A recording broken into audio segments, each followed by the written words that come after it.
What is good, dudes, lady dudes? Welcome back to Just Nuts, guys. Before I get into the video, I apologize for my voice. I am very clearly sick. I probably should be taking it easy, but I really want to get this video out. I've been contemplating this like little series over the last couple days, and I want to get the jump on it because if I don't, and then I end up being sick for a couple days, then I end up with literally no videos for like 3, 4, 5 days, which is not what I'm trying to do. I'm trying to keep a consistent upload schedule. But anyways, today I'm doing a little video on every single trap card a competitive player should probably have their hands on. And this is a video that does really bypasses all the limiters. So bypassing budget, budget's the biggest wall, but there are other walls like availability. So, given the assumption that you can get your hands on them, money's not a problem, you're able to find them either online or at a store near you, you will be able to get it. And this is just, stuff you should have for the future and now and everything like that. So there's too many cards I feel like out there that every single truly competitive player should have that I couldn't really do them all in one video. So I'm starting with traps because it's going to be probably the quickest and easiest one, I think. So I want to get started on this one. And yeah, so I have them kind of sorted by category. The first one is trap cards you can play in your main deck for a lot of different decks. So a lot of these trap cards are something that a lot of trap cards are side deck cards because you may be playing a going first deck, but there's a lot of going first decks, so it's almost like a 50% chance you ever go first or second, and obviously trap cards are not as good going second. So there's not a ton of trap cards that players love playing in their main deck unless you're playing an actual trap deck. There are few out there, but they're not top of the meta. Anyway, right here is Infinite Impermanence. This is probably the #1 trap card you should have your hands on. This is like the main trap card that you would ever really be playing in your main deck, unless you're playing an actual trap deck. It's a hand trap. You can activate it going second, which is what makes this card have so much value as a trap. That's why it's so expensive. There. Another card that you should probably have your hands on is Trap Trick. We don't really know where card design will go, where the future of Yu-Gi-Oh will be if you ever do switch to playing a trap deck, and we don't know. We could see a whole archetype where traps are way faster. Every trap is a hand trap. Every trap is a card that can be activated turn 1. All that stuff. So Trap Trick could just be an actual phenomenal support card for any deck that plays just a generic trap, or even we've seen decks that don't isn't even really a trap deck, but all you saw was 3 Trap Trick and 3 Sanctum, just as an extra win condition going first. It's just a free win if you can just scythe certain decks. So that's another thing as well to keep an eye out for. But yeah, Trap Trick is just so good generically, and there are also archetypes that just have really good normal trap cards built into the archetype, and this is just an extra copies of it if they are cards that you do want to see more of earlier in games. Then I have Solemn Judgment here. This is just going to be all Solemns. Well, not all, but Strike, Judgment, and Warning. Judgment and Warning only being at 1 on the list, and Strike being at 3. You should just have them because I've even seen deck lists where people just play in the side deck Solemns, because if it is a 50-50 format and going first or second, if you lose game 1, you put these in game 2, and it's just an extra negate, and they can be really, really destructive depending on the deck you're playing. So Solemns really strong.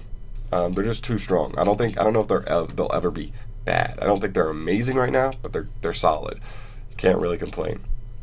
Then we move to cards that are more side deck oriented specifically. We see Judgments for decks for a more trap tech oriented deck. If you do want more back row, people just resort to Solemns because they're so generically strong. That's the other reason for this. You see them mostly in main decks, but you will see them every once in a while in the side, just because of the way I just explained. We get to more side deck oriented card. Generically, you don't really see these in the main. Evenly is an exception for going second specific decks, but for the most part it's a side deck. When you win game 1, you're going second game 2, you side in evenly, and you try to wipe your opponent's board and just erase everything they did turn 1. So luckily we're getting another reprint, so this will be I think the 3rd printing of this card, and the price should hopefully be a little more manageable. But yeah, you definitely want to have evenly matched. It's not in the best format right now for it, but we could easily see any format where evenly matched just gets great again. Red Reboot. This is for, there's always those decks that do play trap cards, and trap cards can be insanely powerful, especially when you lose the die roll and go second. So when you go to a bigger tournament, a lot of people like to side deck Red Reboot because it is that failsafe. You may not play that many, trap decks, but if you do play one or two and you do lose the die roll, it can be tough for certain decks to play through that many trap cards. So Red Reboot is a super nice card to just say no to one and play through it. It doesn't necessarily save them advantage wise, but depending on the deck you're playing, if you're playing Prank Kids or something, you can just go into Roaster and wipe their entire board, and you negate one trap and then you wipe all the rest of the traps off the board, and they didn't even end up getting any advantage in the end anyway. So Red Reboot, really, really nice. Yeah, there'll definitely be formats where this card becomes good. Artifact Sanctum, we've seen this card rise in popularity very recently. Although I think we're going to see it fall off a little bit. We saw a bunch of Salamangreat decks playing it, and it's okay because it's solid against Strikers, slows them down for a turn. It's solid against Thunder Dragons specifically because it just says you don't play for a turn. You can put some bodies on board, but the bodies don't usually do that much for Thunder Dragons. But yeah, Sanctum just says no extra deck because you just sank them into Scythe. We'll get there when we get to the monster section, but yeah, Scythe will be there. Yeah, it's just insanely strong. Just says no, and you get a big body at the same time. This will come in and out of side decks, main decks, all that stuff. It just depends on the player if they're not worried about the artifact, drawing the Scythe. Dimensional Barrier. We might see this come back into favor very soon with the whole the new structure deck with the Endymion, the new Magicians, because that could easily put a new Pendulum deck in the meta, and the Barrier just says no to Pendulums, which is insane because it just says their entire deck is going to be Pendulum monsters. You just can't summon for the entire turn, which is wild. So D-Barrier, it'll come in and out of formats when we see decks that are heavy Ritual, heavy Fusion, heavy Synchro, heavy Xyz, or heavy Pendulum. It just says no for a turn. You don't do what you do. Heavy Storm Duster. This card's okay, but I think it depends on the deck because people think that the versatility of Twin Twisters is better, and I might agree with you, but I also think there are certain decks that can't really play Twin Twisters because advantage is too important to them. They don't have an engine that gets them a ton of advantage, so they can't afford to just be discarding extra cards. You can't go first and draw Twin Twisters, set Twin Twisters, and then going first, essentially, you started with 3 cards. You may have wiped 1 or 2 back row out, but is that really worth? You tell me. But Heavy Storm Duster is a straight up 2-for-1 in almost every instance. You use it, you side it in against back row decks when you're going first, and then you just punish them when they set everything. So rough for them. And the last card I have for the heavy going second stuff or side deck stuff in general is Wiretap. Again, it's kind of like Red Reboot. Some people prefer Wiretap, some people play Reboot, some people play both if that's their worst matchup and they're just trying to guarantee they see the cards that are going to shut down those decks better. So yeah, Wiretap, nothing crazy, just negating trap cards. Then we get to the Floodgates. So Floodgates are so generic, and if you play a deck that can play these, you're probably going to see these. These ones specifically are the broken ones, that if you can play it, you play it. You just do. Don't ask questions. Doesn't matter if you're playing a going first or going second deck, you just play it. Imperial Order, if you're playing a deck that doesn't really play spell cards in abundance, or you play spell cards that activate really only turn 1, you probably play Imperial Order because it can just be a free win. Ooh, excuse me. And we'll see formats where this isn't that good, where there's extreme monster dominant decks, but right now we have Striker. It's literally a free win against Striker. It's it's decent against Salamangreats depending on their opening hand. If they open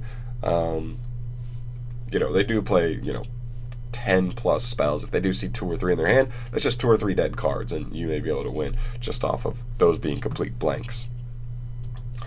Skill Drain. Skill Drain is insane. If you play a deck that doesn't really rely on your monster effects on the field, Skill Drain is so busted. Probably the best one out of these. Just negating monsters like that will always be good, and if you can play a deck, you gotta play it. You just have to. Then the last busted one that I think people sleep on because so many decks use the graveyard nowadays that you don't really see this in any meta relevant decks. But Macrocosmos, tell me a deck out of the top 3 decks, they all use a graveyard exclusively. Something in the graveyard exclusively. Obviously, Thunder Dragons, it's not the best against, but you nail down some extenders with White Dragon and Black Dragon. They just literally do nothing because none of their monsters will ever even be in the graveyard. you'll force Slender Dragons to activate their effects immediately when they get hit the grave to banish. They won't get their graveyard effects, period. They won't get their discard effects. Oh, well, actually, it depends. They might. Depends if they say discard to graveyard. I don't know exactly the technicality, but like all the decks right now, this card actually is so clean against. It's just not a lot of decks can afford to play this because it hurts them too much themselves. So, but if you can, you probably should be playing this. It's so good. And then we get to the more generic, kind of less powerful, in a sense, floodgates that aren't just auto wins all the time, but like they can be very strong depending on the meta. These are more just meta dependent ones. The other ones are just kind of auto wins if you see them for the most part against almost all decks. Goes a match. Right now it's not insane. It's okay because like Salamangreats play right through this. It's decent against Striker. It's really good against Striker. It's not that good against Thunder Dragon. It's okay against Thunder Dragon, but yeah, nothing crazy. Rivalry, kind of the same thing. Not good against Salamangreats. Okay against. Actually, it's terrible against Salamangreats, and or not Salamangreats, Sky Striker, and it's like okay against Thunder Dragons if they use dangers first and extend through those. You can lock them into them. But yeah, Rivalry, another one. There can be only one. This is probably the best one right now, just because all three decks really don't like this card. Sky Strikers are trying to stick to machines. You can only do one, so you can't keep linking through to all of them.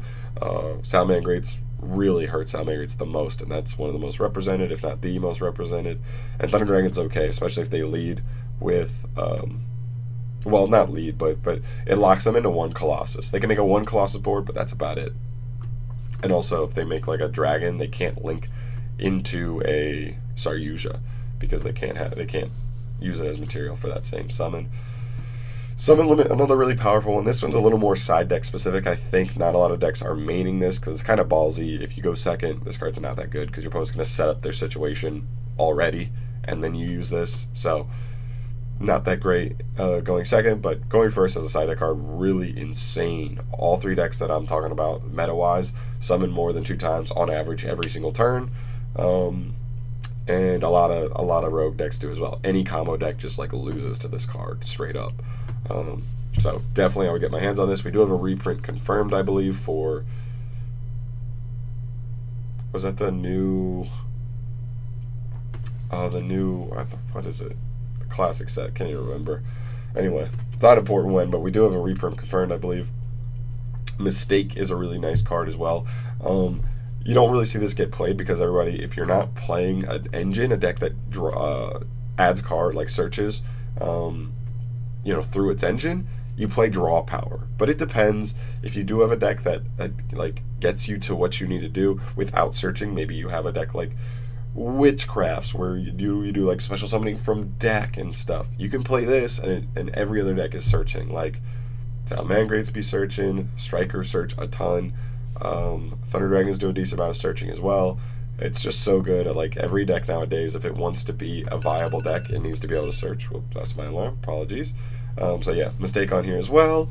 Anti-Spell Fragrance. We've seen this come in and out against Pendulum specifically. Another card kind of like a Dimensional Barrier that just is super hateful against those decks. We may see this come back into Fortune when we see the Endymions.